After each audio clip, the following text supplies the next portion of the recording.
The Alaskan Sea claimed another captain. We see people fall deeply in love on some reality TV shows, but other shows show us parts of the world we don't see.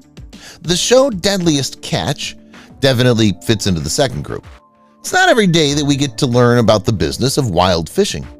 Even though it's been on the Discovery Channel since 2005, not everyone knows the real story behind the show and its stars. The fact that the Deadliest Catch team has been through so much tragedy shows that a lot goes on behind the scenes.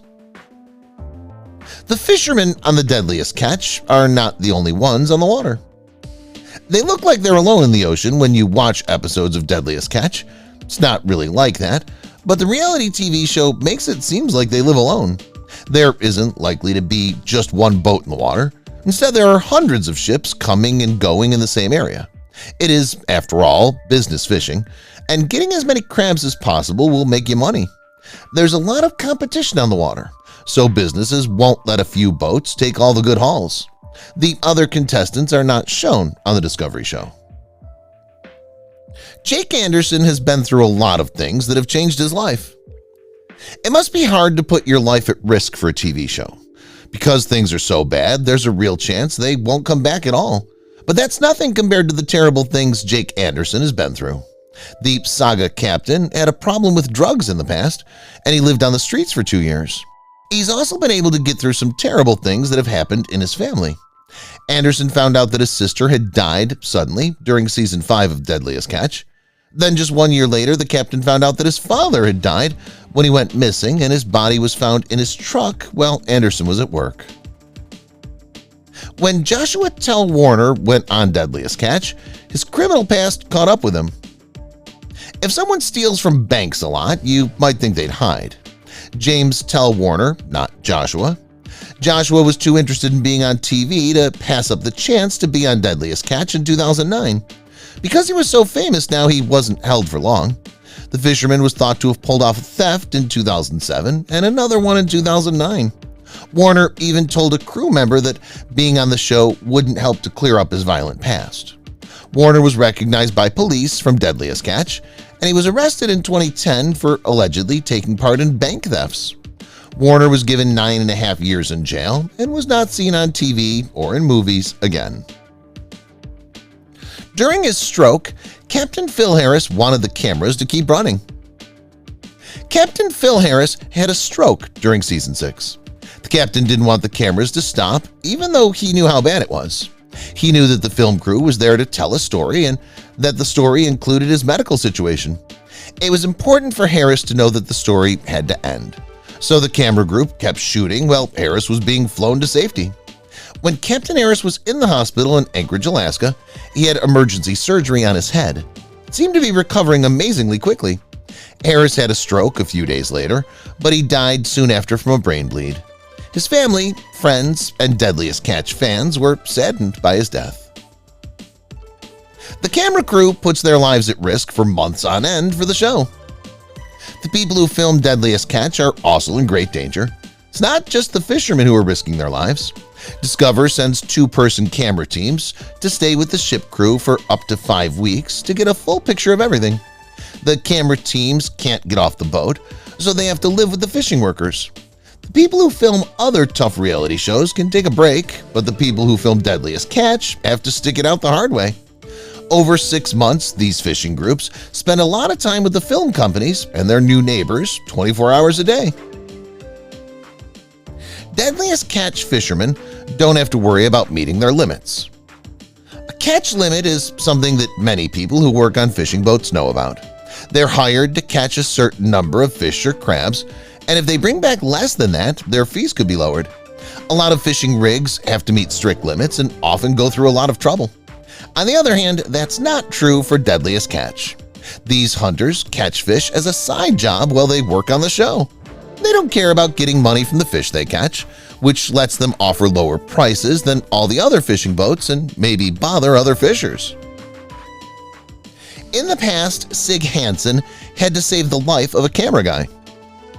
Fans love Sig Hansen, who plays a sea captain on Deadliest Catch.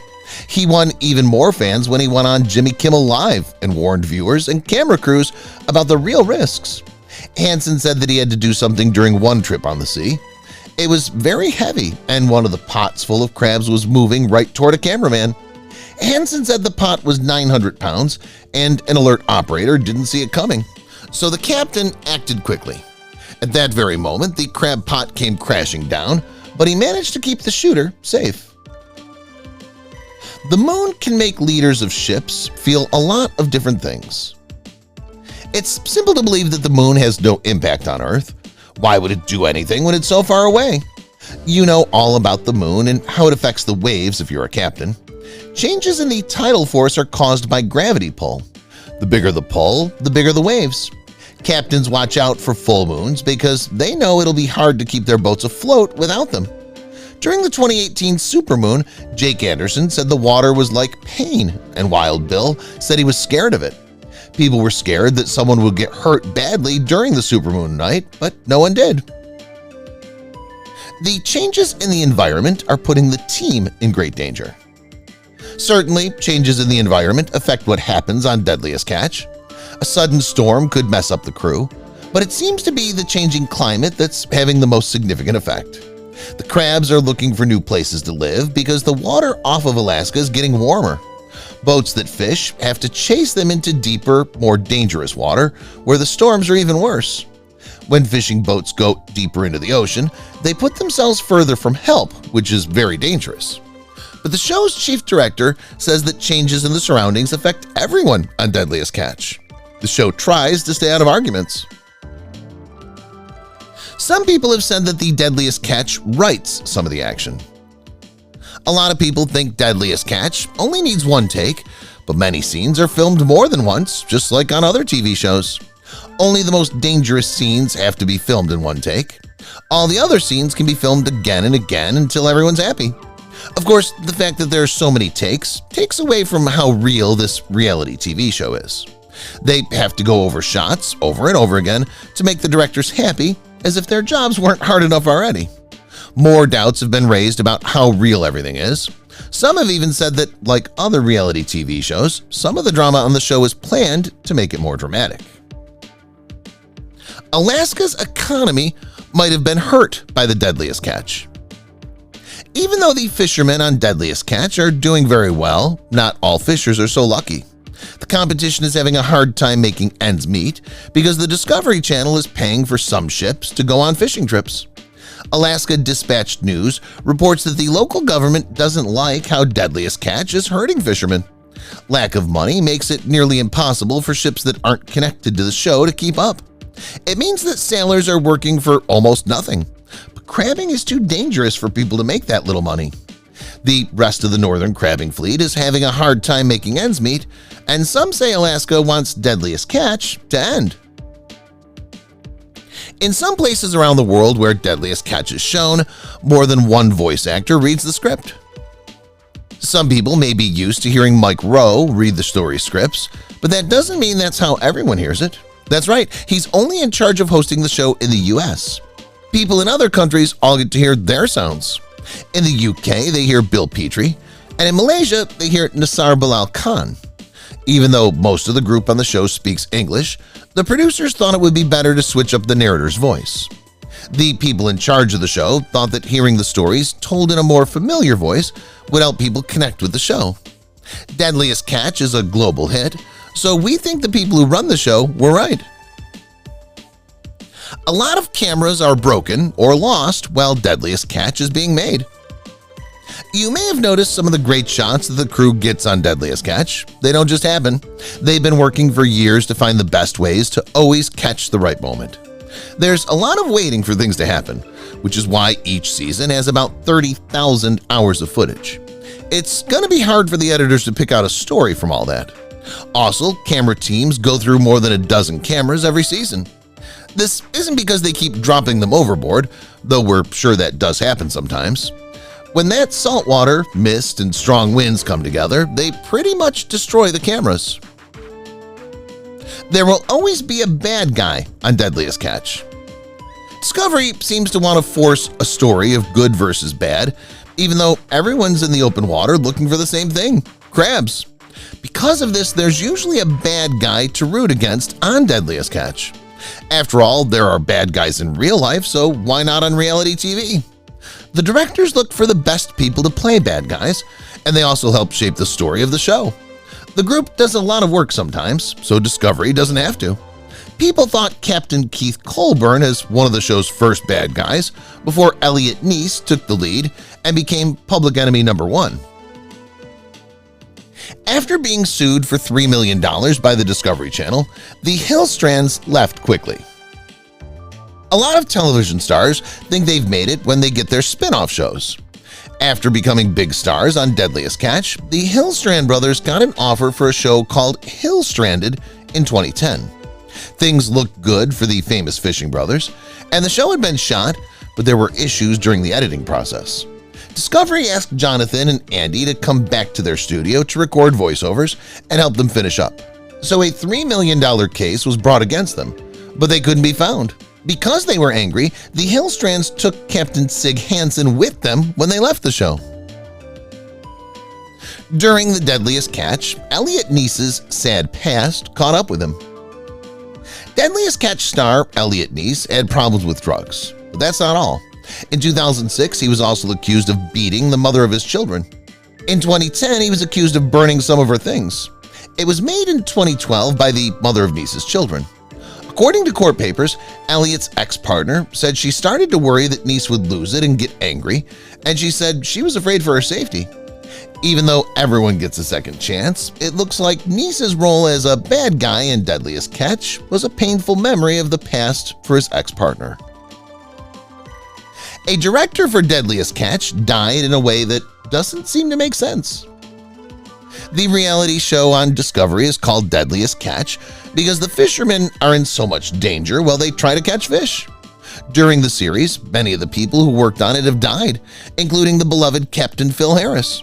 A storm killed many more crew members and several boats sank. Joseph McMahon, a director, was shot and killed outside of his home, which was one of the most shocking deaths. When McMahon went to check out a noise, he was shot in what seemed like an unrelated episode. Even stranger was the fact that the person who killed him killed himself before he was found. After being on the show, Nick McGlashan lost his fight with addiction.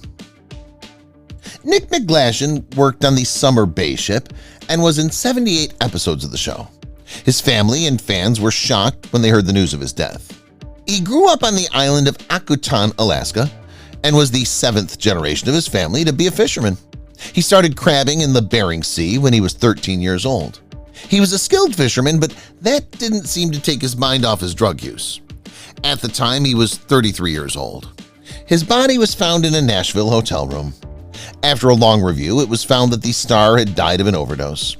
Captain Bill and Nick's sister, Lydia, both sent their deepest sympathy. When a cast member died, the whole crew was sad. Many of Todd Kishuten's friends were still curious about what happened to him months after he had died. Todd was a well-liked Deadliest Catch crew member on the fishing vessels, but he has been quiet on social media and in events lately. It was revealed in the last show of Season 16 of Discovery Channel that Kishuten had died. The truth about Todd's death in February 2021, at the age of 30, is just now coming out to the public. He was reportedly in a fatal accident while on board the FV Patricia Lee and eventually died from his injuries. Fans are saddened by the news that another team member from Deadliest Catch has died. It might be simpler to get on the water than the show makes it look. Many people watch Deadliest Catch and think that everyone who risks their lives to catch crabs is an expert. That's not always the case. It looks like people who don't know what they're doing can get a fishing license. People say it's much easier to become a fisherman in Alaska. You don't need any training. All you need is a license that costs $200. Even though the money isn't very much, you'd want the person next to you to know what he's doing if you needed him to save your life, right? It might make for good TV, but we wouldn't tell anyone to go out in the water without first getting some practice. Sig Hansen almost had 2 heart attacks. You would be wrong if you think that Sig Hansen had 1 heart attack. The famous captain had 2. In 2016, he did his first heart attack. Hansen had to have been lucky to have made it through so long in the rough seas, and he was still lucky during this medical emergency. Hansen was lucky to live and fight another day. The leader had another heart attack in 2018 after an extremely bad response to a medicine. Hansen was taken to the hospital quickly and made it just in time. After 10 minutes, doctors didn't think he would have lived. Hansen was kept alive with an EpiPen, and he got better in the hospital. Freddy Malgatti can punch pretty fast. From what I can tell, Freddy Malgatti wanted to be a cage boxer. It's said that the angler got into a fight with a husband and wife in 2011. TMZ says Malgatti said he was shooting to protect himself. The husband was held down by Malgatti, who also pushed the man's wife away. Even though the story was false, Malgatti was arrested. Later, the fisherman would be fired from his job for something unrelated. We believe Malgatti could have started a job as a boxer instead if he'd used his free time to improve his skills in a gym. He could fight the deep-sea creatures to find out which is better, man, the shark, or the Kraken. On Deadliest Catch, Elliots is not a big favorite. Most reality TV stars are thankful for their fans, but Elliots doesn't seem to feel that way. According to the star of the Deadliest Catch, he's often the bad guy, even though he says he's not. Nice's contacts with show fans on social media aren't good for his image. It's said that the captain of Deadliest Catch regularly bothers fans, even those who are supporting him. Nice wants it to be known that the show's image of him isn't true, but many people aren't ready to listen to him. There was an online plea in 2015 to get Nice kicked off the TV show. For 8 years, Maria Dossul has worked as a deckhand. The most recent person to join the cast of Deadliest Catch is Maria Dossul, who signed up for season 16. Maria says she's an adventurer on social media, which means she loves to travel and see new places. For the past 5 years, the deckhand has been working on ships. The first time Maria worked at sea was in June 2015, and since then she's worked with a few different teams.